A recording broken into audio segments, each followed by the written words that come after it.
Good morning, જય શ્રી કૃષ્ણ. કેમ છો બધા? ઓલરાઈટ. હવે આપણે F5 બીકોમ માં આપણે ME માં યુનિટ 2 ચાલે છે. એમાં લાસ્ટ ક્વેશ્ચન છે તમારો એક્સપાન્શન પાથ.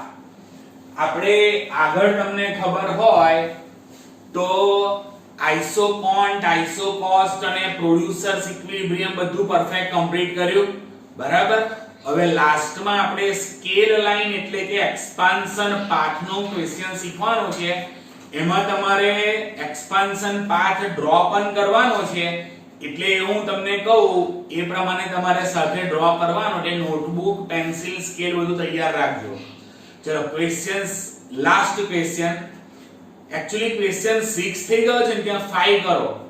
4 હતો ને પછી સીધો 5. What is expansion path? બ્રેકેટમાં એક્સપાન્શન પાથનું બીજું નામ છે સ્કેલ લાઈન. એમસીક્યુ માટે ટીક કરો. એક્સપાન્શન પાથનું બીજું નામ છે scale line. And how will you draw it? Okay, તો પહેલા એક્સપાન્શન પાથમાં આપણે મીનિંગ અને ડેફિનેશન જોઈ લઈએ. ચલો, expansion path is a locus or set. એટલે એક્સપાન્શન પાથમાં છે ને બધા લિસ્ટ કોસ્ટ કોમ્બિનેશન્સ નો આખો સેટ આવશે. લિસ્ટ કોસ્ટ કોમ્બિનેશન નો આખો સેટ આવશે for producing different level of output. તો આપણે ગઈકાલે જોયું હતું કે લિસ્ટ કોસ્ટ કોમ્બિનેશન કોને કહેવાય? તો list cost combination means that combination at which producer can produce required level of output at lowest cost. તો પ્રોડ્યુસર ને જે લોવેસ્ટ કોસ્ટ પર પ્રોડક્શન આપતું જે કોમ્બિનેશન હોય કે પોઈન્ટ હોય એને list cost combination of factors કહેવાય. આપણે ગઈકાલે તમને ખબર હોય તો લિસ્ટ કોસ્ટ કોમ્બિનેશન નું આપણે ગઈકાલે બતાવ્યું હતું કે જ્યાં પેલી આઇસોકોસ્ટ લાઈન અને આઇસોકોન્ટ બંને એકબીજાને શું કરે બોલો? ટેન્જન્ટ કરે. આ આઇસોકોસ્ટ છે અને આ જે છે કર્વ એ છે આઇસોકોન્ટ, આઈક્યુ. તો બંને એકબીજાને ફોર એક્ઝામ્પલ યાદ હોય તો ઈ પોઈન્ટ પર ટચ કરતા હતા. તો આ ઈ પોઈન્ટ ને કેવો કહેવાય? Least cost combination of two factors. which factors? labor and capital. labor and capital, these are two factors. એ બંનેનું લિસ્ટ કોસ્ટ કોમ્બિનેશન સિલેક્ટ કરો. તો કાલે બીજા કોમ્બિનેશન અહીંયા હતા કે સી અને ડી, ખબર છે ને કાલના ક્વેશ્ચનમાં? તો સી ને ડી આપણે કેમ રિજેક્ટ કર્યા હતા? because they provide same level of output but C and D require higher expenditure for producing that level of output. मतलब whether producer select combination C or D or E, then production or output will be same. ફરી એકવાર, whether producer selects combination C or D or E, then output will be same but expenditure will be different. જો પેલા C અને D combination છે ને એ બંને પેલી આઇસોકોસ્ટ line ની બહાર છે, so they require more expenditure. એમાં ખર્ચો વધારે થાય અને ખર્ચો ઓછો થાય એવું કયું કોમ્બિનેશન છે? E. જ્યાં કોણ કોણ ટેન્જન્ટ છે? આઇસોકોસ્ટ અને આઇસોકોન્ટ. હવે બધા અહીંયા કોન્સન્ટ્રેટ કરે. ફોર એક્ઝામ્પલ આ આઇસોકોન્ટ છે 10 યુનિટ્સ માટેનો. એવી જ રીતે બીજો એક હું આઇસોકોન્ટ ડ્રો કરું. ફોર એક્ઝામ્પલ ત્યાં ઈ ડેશ પોઈન્ટ આપું 20 યુનિટ માટેનો. ત્યાંથી પણ આપણે પેલી લાઈનને આમ ટચ કરાવી આઇસોકોસ્ટ. તો આ પ્રમાણે અલગ અલગ આઉટપુટ માટેના જુદા જુદા આઇસોકોન્ટ આપ્યા હોય અને પછી એને જ્યારે આ E dash, E double dash એ બધા પોઈન્ટને આ પ્રમાણે જોડી દેવામાં આવે ને તો શું બની જાય બોલો? આ એક્સપાન્શન પાથ. ઓકે, તો એક્સપાન્શન પાથની અંદર વેરિયસ લેવલ્સ ઓફ આઉટપુટ માટે એટલે કે જુદા જુદા આઉટપુટના લેવલ માટેના લિસ્ટ કોસ્ટ કોમ્બિનેશન આપણે આપવાના. ચલો 10 યુનિટ્સ માટેનું લિસ્ટ કોસ્ટ કોમ્બિનેશન કયું? E. અહીંયા બોર્ડ પર હું જે સમજાવું છું એમાં. ચલો 20 યુનિટ્સ માટેનું list cost combination E dash. ચલો એ પ્રમાણે ત્રીજું હોય 30 યુનિટ્સ માટેનું E ડબલ ડેશ. તો પ્રોડક્શન એટલે કે આઉટપુટ જેમ જેમ વધતું જાય ને એમ લિસ્ટ કોસ્ટ કોમ્બિનેશન પણ ઉપર જતા જાય. ઓકે, અને આ બધા જ કોમ્બિનેશન નો આખો સેટ એને શું કહેવાય? Expansion path. તો ઠીક કરો. પહેલો point, expansion path is a locus. Locus નો મીનિંગ શું થાય? ઓબ્લિક કરીને લખેલું સેટ. ચલો હવે પ્રશ્ન પૂછું, કોનો set? Set of various list cost combinations. S લખેલો છે, લિસ્ટ કોસ્ટ કોમ્બિનેશન્સ. કયા કયા list cost combinations? Various. E dash, હજી ઉપર એક આપું તો E double dash etcetera. Okay, એને મિનિમમ કોસ્ટ કોમ્બિનેશન પણ કહેવાય four various levels of output, એટલે કે 10, 20, 30 એટસેટ્રા માટે. તો હું તમને હવે સિમ્પલ એક સ્ટેટમેન્ટ આપું, સાંભળો. પ્રોડક્શન કરવા માટે એટલે કે ફોર ઓબ્ટેનિંગ આઉટપુટ મેળવવા માટે લિસ્ટ કોસ્ટ કોમ્બિનેશન હોય. આ 10 યુનિટ્સ પ્રોડ્યુસ કરવા માટેનું લિસ્ટ કોસ્ટ કોમ્બિનેશન કયું હતું? E. જ્યાં પેલો આઇસોકોન્ટ અને આઇસોકોસ્ટ એકબીજાને ટેન્જન્ટ એટલે ટચ કરતા હતા. આ પૂરું થયું. હવે 20 યુનિટ્સ નું આઉટપુટ હોય ને એના માટેનો પણ લિસ્ટ કોસ્ટ કોમ્બિનેશન હોય. એ કયો? E dash. ત્યાં પણ પેલો આઇસોકોન્ટ અને બીજી આઇસોકોસ્ટ લાઈન એકબીજાને શું કરે છે? બોલો, અહીંયા ટચ કરે છે. એ પ્રમાણે 30 યુનિટ્સ માટેનો E ડબલ ડેશ પોઈન્ટ હોય. તો આ બધા વેરિયસ કોમ્બિનેશન્સ નો આખો સેટ હોય જે ક્યાં આપેલો હોય? એક્સપાન્શન પાથ પર. ઓકે, તો સેકન્ડ પોઈન્ટ વાંચો. It is the locus. It ની ઉપર લખો ફરી એક્સપાન્શન પાથ. ઇટ ની ઉપર લખો expansion path. It is the locus or set of the points of tangency. Tangency ના પોઈન્ટ નો સેટ. આ ટેન્જન્સી નો પોઈન્ટ અહીંયા કયો છે? E. પછી E ડેશ, પછી બીજો આગળ આવે for example E double dash. તો આ ટેન્જન્સી ના પોઈન્ટ નો આખો સેટ એક્સપાન્શન પાથ પર હોય. હવે કોની વચ્ચેની ટેન્જન્સી એ બોલો જોઈએ, તો તમને આવડવું જોઈએ. ટેન્જન્સી બિટવીન આઇસોકોન્ટ એન્ડ આઇસોકોસ્ટ લાઈન. તો ઠીક કરો. ટેન્જન્સી ફરી વાંચું. It is the locus or set of the points of tangency. આ પોઈન્ટ્સ ની નીચે અંડરલાઈન કરીને લખો કોમ્બિનેશન્સ. આ જે પોઈન્ટ છે ને E ડેશ, એ પોઈન્ટ પણ કહેવાય, કોમ્બિનેશન્સ પણ કહેવાય. તો પોઈન્ટ્સ ઓફ ટેન્જન્સી બિટવીન કોની વચ્ચેની ટેન્જન્સી? આઇસોકોન્ટ્સ એન્ડ આઇસોકોસ્ટ લાઈન. ખબર પડી ગઈ?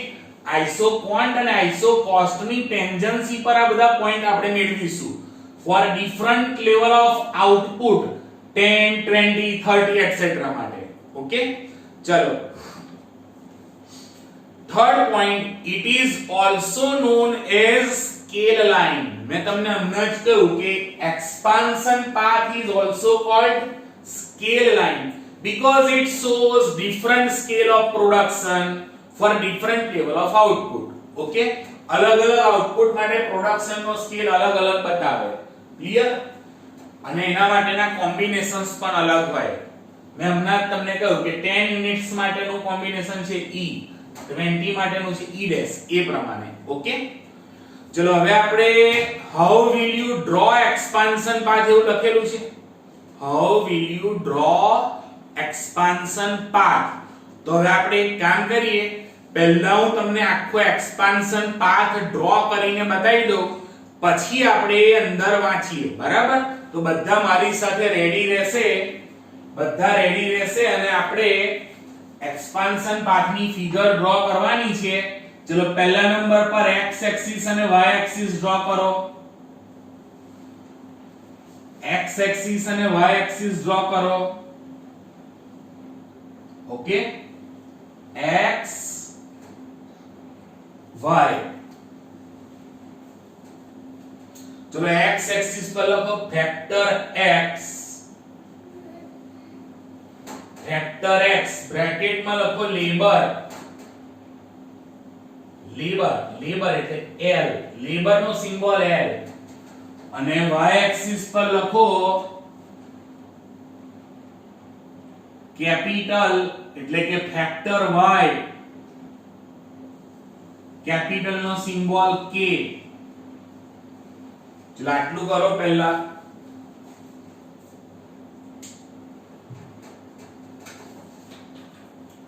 x एक्सिस અને y एक्सिस ડ્રો કરીને તૈયાર રાખો.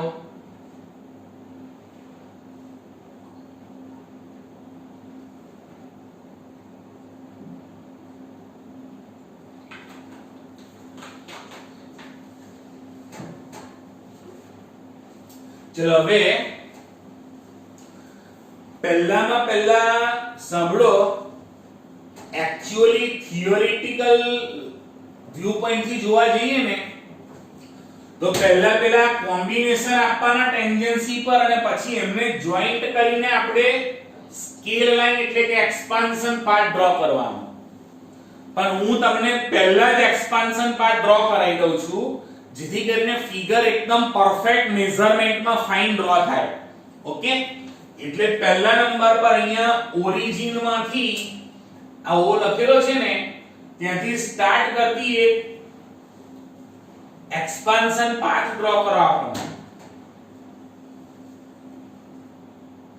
Expansion path, it is also called as scale line. બરાબર? હવે હું કહું એ પરફેક્ટ સાંભળે બધા. એક્સપાન્શન પાથમાં આપણે પેલા કોમ્બિનેશન્સ આપીશું e, e dash, e double dash. હવે જો ટેમ્પલેટમાં છે ને p q r આપેલા છે પણ આપણે વર્ણનમાં e dash, e double dash પ્રમાણે લખીએ ને ટેમ્પલેટમાં ડાયાગ્રામમાં આ p છે ને એની જગ્યાએ લખજો e. હમણાં હું કહું છું q ની જગ્યાએ e ડેશ અને r ની જગ્યાએ e ડબલ ડેશ. હું હમણાં કહું છું એ પ્રમાણે કરો. ચલો હવે પહેલા છે ને એક આપણે આઈસો કોસ્ટ લાઈન ડ્રો કરીએ. આ પ્રમાણે ડ્રો કરો.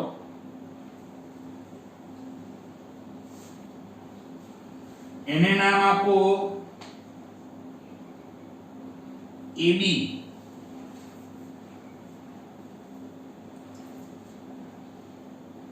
AB. હવે ધ્યાન આપો, બીજી એક iso cost line parallel draw કરવાની છે. હા, પેરેલલ. પેરેલલ કોને કહેવાય? સમાંતર. એટલે કે રેલવેના પાટા હોય એ કેવા પેરેલલ હોય? પેરેલલ બે લાઈન હોય ને એનો સ્લોપ ઓલવેઝ સેમ હોય. તો આપણે પ્રાઇસીસ સેમ રાખીએ છીએ એવું એઝમ્પશન કરીને પેરેલલ લાઈન ડ્રો કરવાની. તો હવે આ લાઈનની પેરેલલ લાઈન હું ડ્રો કરું તો જુઓ આ પ્રમાણે ઉપર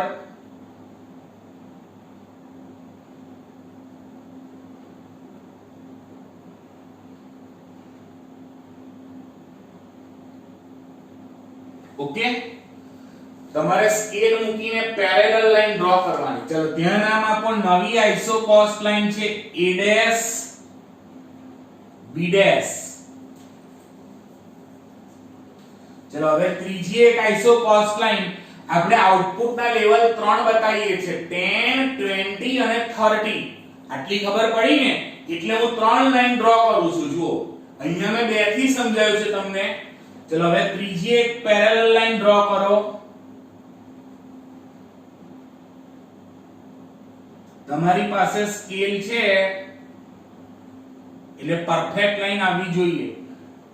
A double dash B double dash. ચલો આટલી 3 લાઈન ડ્રો કરી રાખો. આ 3 લાઈન જે છે ને એ કઈ લાઈન છે? Iso cost line.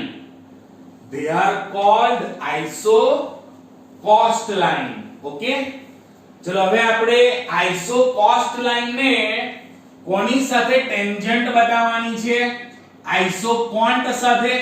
તો જેવી રીતે આપણે ત્રણ આઈસો કોસ્ટ લાઈન ડ્રો કરીને એવી રીતે ત્રણ આપણે આઈસો કોન્ટ ડ્રો કરવાના છે. ઓકે, તો જુઓ હું ત્રણ આઈસો કોન્ટ ડ્રો કરું. એમાં પહેલા અહીંયા પોઈન્ટ આપો E. એ P પોઈન્ટ છે ને ત્યાં E કરી દો. ટેમ્પલેટમાં ફિગરમાં અહીંયા P ની જગ્યાએ E કરો. ચલો હવે E પોઈન્ટ પર ટેન્જન્સી બતાવવાની. તો જુઓ અહીંયા હું ટેન્જન્સી કઈ રીતે બતાવું છું. બધા અહીંયા બોર્ડ પર કોન્સન્ટ્રેટ કરે. આ કર્વને મે આઈસો કોન્ટ એટલે આપણે આવો કર્વ હોય ડાઉનવર્ડ ફોલિંગ અને કોન્વેક્સ ટુ ઓરિજિન. એ તો પાછું ભૂલવાનું નહીં, આખું ચેપ્ટર આપણે ભણ્યા. ચલો હું અહીંયાથી એક કર્વ ડ્રો કરું છું આઈસો કોન્ટ.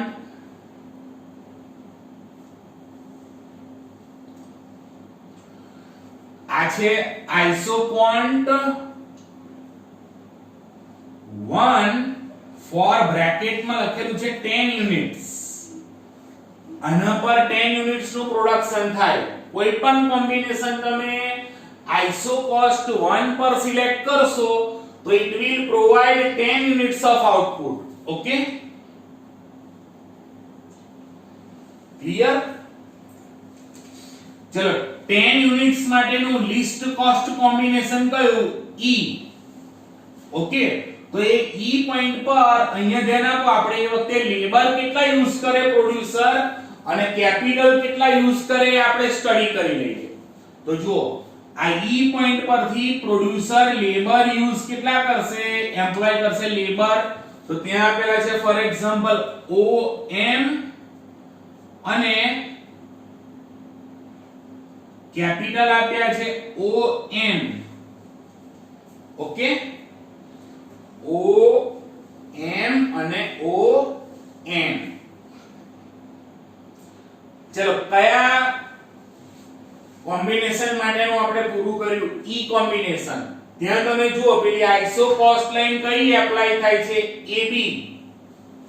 અને આઈસો કોન્ટ નંબર 1 કેટલા યુનિટ માટેનો? 10 યુનિટ્સ માટેનો. ઓકે, ચલો હવે આપણે આઈસો કોસ્ટ લાઈન જે બીજી ડ્રો કરીને એના પરથી પાછો આપણે બીજો એક કર્વ આપીએ. કયો? IQ2. એ કેટલા યુનિટ માટેનો? 20. તો એ પેલી સેકન્ડ લાઈન છે ને E' P' ત્યાંથી ટચ કરતો બતાવવાનો. ઓકે, ચલો આ પ્રમાણે ટચ કરતો બતાવવાનો. બરાબર. આ છે આઈસો કોન્ટ નંબર 2 કેટલા પ્રોડક્શન માટેનો? આઉટપુટ માટેનો 20. ચલો અહીંયા પોઈન્ટ જ્યાં ટચ કરે છે ત્યાં પોઈન્ટ આપો E'.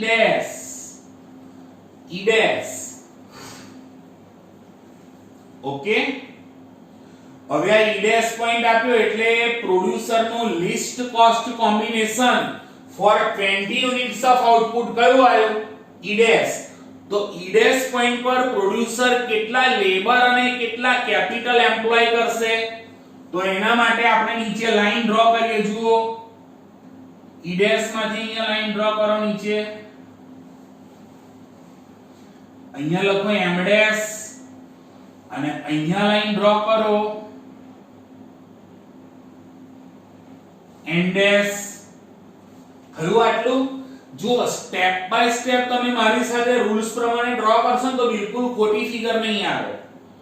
બરાબર, એટલે આ ફિગર જે હું પછી લખાવું છું. ચાલો એ તો પહેલામાં પહેલી આપણે કઈ લાઈન ડ્રો કરી? આ સ્કેલ લાઈન એટલે કે એક્સપાન્શન પાથ જ પહેલો ડ્રો કરી દેવાનો. બરાબર, પછી પેલી આઈસો કોસ્ટ લાઈન ડ્રો કરવાની. કેટલી? 3 પેરેલલ. પછી એના પર પોઈન્ટ 3 આપી દેવાના E, E' અને E'. અને ત્યાંથી આઈસો કોન્ટ ડ્રો કરવાના અને પેલા લેવલ બતાવવાના. ખબર પડી ગઈ? ચલો હવે આપણે 20 યુનિટ્સ માટેનું કમ્પ્લીટ થયું. હવે 30 યુનિટ્સ માટેનો પોઈન્ટ અહીંયા આપણે આપીએ E'. હવે જો અહીંયા પોઈન્ટ E', છે ત્યાંથી આપણે હવે કઈ આઈસો કોસ્ટ લાઈન એપ્લાય થશે? તો which iso cost line will be applied? The answer is A', b double dash for 30 units of output. Okay, તો હવે જો અહીંયાથી હું એક કર્વ ડ્રો કરું છું આઇસોકોન્ટ, તો જુઓ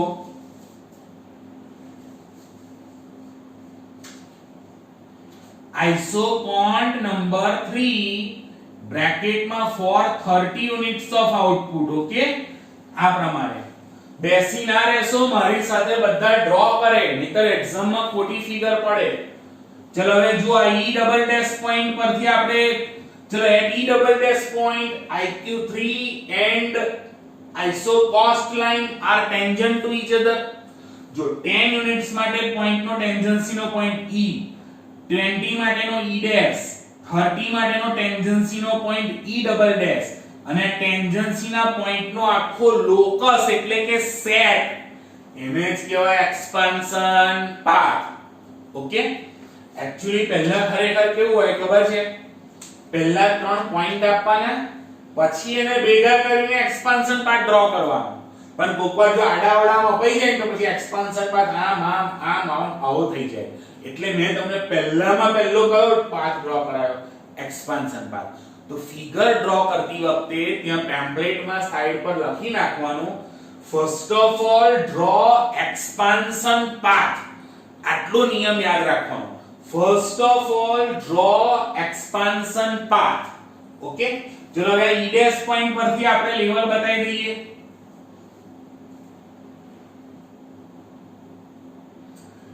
m ડબલ ડેશ અને અહીંયાથી n ડબલ ડેશ થઈ ગયું. ઓકે, તો અહીંયા પેમ્પલેટમાં pqr આપ્યું છે, અરે તમે pqr લખવું હોય તો pqr પણ લખી શકો, પણ પછી વર્ણનમાં એટલે ડિસ્ક્રિપ્શનમાં એ પ્રમાણે લખવાનું. હવે અહીંયા પેમ્પલેટમાં ડિસ્ક્રિપ્શનમાં e dash e double dash આપ્યા છે, એટલે પેમ્પલેટમાં pqr ની જગ્યાએ આપણે e ડેશ અને e ડબલ ડેશ કરી દો. ઓકે, ચલો હવે જુઓ મેં તમને આખું સમજાવી દીધું. આ આપણી પાસે એક્સપાન્શન પાથ તૈયાર થઈ ગયો. ઓકે, ચલો હવે જો how will you draw expansion path? You already know, તમને ઓલરેડી ખબર છે કઈ રીતે ડ્રો કરવાનો. તો હવે આપણે એને જોઈએ, જે આપણે ઓલરેડી કર્યું ને જે પ્રમાણે ડ્રો કરે એ બધું હવે લખવાનું છે. તો જુઓ સપોઝ પહેલો point, a firm wants to produce certain level of output.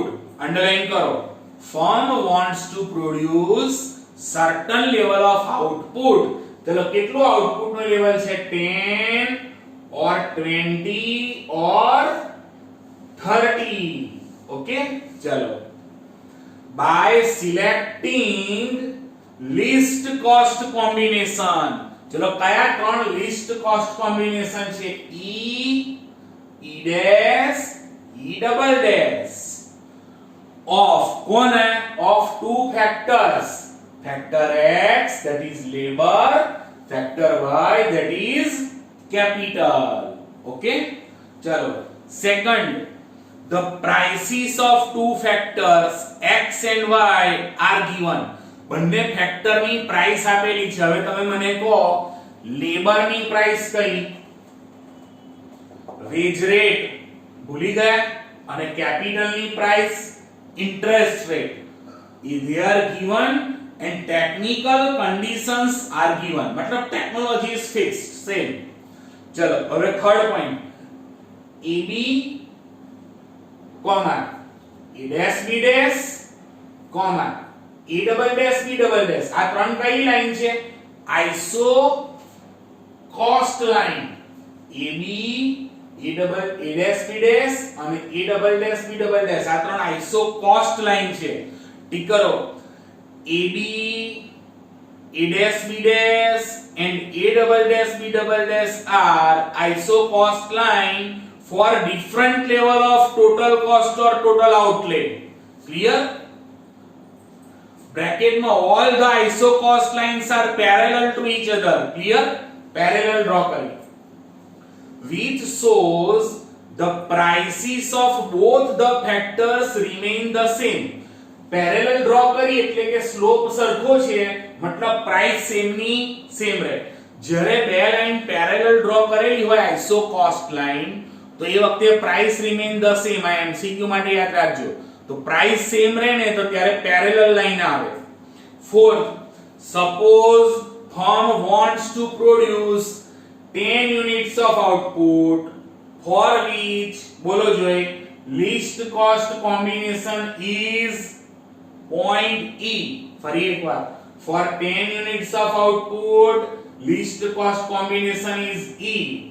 For 20 units of output least cost combination is E dash. For 30 units of output least cost combination is E double dash. આવડી ગયું? તો જુઓ આપેલા છે 3 4 5 6 માં 8 છે. Similarly, fifth point, for producing higher level of output of 20 units it selects least cost combination E dash. Okay, E એટલે firm કે producer. અને 6, similarly for producing 30 units of output firm selects least cost combination E double dash. Okay, અને combination છે કોના of two factors. Okay, તો 7 એ ટૂંકમાં આપણી પાસે ત્રણ લિસ્ટ કોસ્ટ કોમ્બિનેશન તૈયાર છે. કયા કયા? E, E dash, E double dash અને પછી એને ડ્રો કરીશું તો એક્સપાન્શન પાર્ટ. તો વાંચો 7. Thus we can find out different points of least cost combinations. kaya kaya such as E, E dash, E double dash, etc. Okay, for different level of output. Different level of output નીચે underline કરીને લખો 10 20 30 અને પછી ખાસ T કરો if these points એટલે આ ત્રણ પોઈન્ટ જે છે E, E dash અને E double dash, if these points are joined by smooth curve we will get expansion path or bracket માં શું લખેલું છે? scale line. ઓકે, ચલો સ્કેલ લાઈન કે એક્સપાન્શન પાથ નો શેપ કેવો હોય? Upward rising. because in the given diagram expansion path is upward sloping, bracket માં positively sloping. however its shape and slope may be different. પણ જો return to scale અલગ અલગ પડે ને, ત્રણ પ્રકારના રિટર્ન ટુ સ્કેલ આવે: ઇન્ક્રીઝિંગ, કોન્સ્ટન્ટ અને ડિક્રીઝિંગ. તો આ મેં તમને જે ડ્રો કરાયું ને કોન્સ્ટન્ટ રિટર્ન ટુ સ્કેલ પ્રમાણે. તો however its shape and slope may be different, this depends upon relative prices of factors of production and shape of isocon. factors of production ની price change થાય તો આ પ્રમાણે changes થાય. for example, in case of constant return to scale, આ મેં તમને constant return to scale માં it is straight line through origin. આવો એટલે origin, ત્યાંથી straight line બનશે. ઓકે, હવે બધા ધ્યાન આપે. અહીંયા આપણો ME સબ્જેક્ટ નો મિડસેમ નો સિલેબસ ઓવર થયો.